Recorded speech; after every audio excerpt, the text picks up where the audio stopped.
Algebraic indices. In this chapter, we will be considering the application of index laws to algebraic expressions. It is important to note that the same rules that apply with numbers apply to algebraic functions.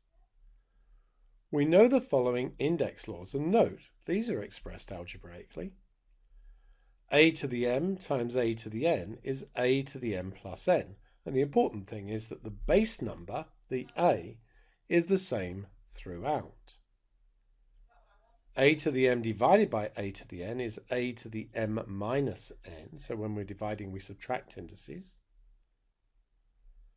A to the m then raised to the power n is a to the m times n. Since it doesn't matter what order we multiply things in, note that this could be n and this could be m.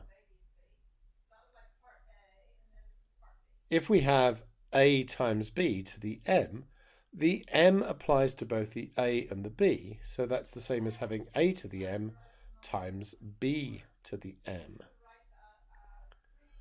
A to the 0 is equal to 1 for any base a. The only exception there is a being equal to 0. 0 to the 0 is undefined. A to the negative n is 1 over a to the power n. So that's the meaning of a negative index. It gives us a fraction. You should note, although I haven't put it down, that this one applies to a divided by b as well. That a divided by b all to the m is a to the m divided by b to the m.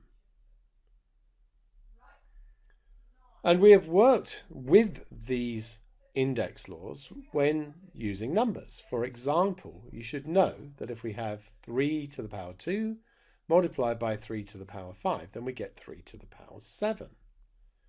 It follows that if we had t squared times t to the power 5, that would be t to the power 7. And again, note that base. Here 3, 3, 3. Here t, t, t. As another example, 2 times 3 to the power 4, that's using this law here, is 2 to the 4 times 3 to the 4. So similarly, if we have 3 times p all squared, that would be 3 squared times p squared, which we could simplify to 9p squared because we know that 3 squared is 9.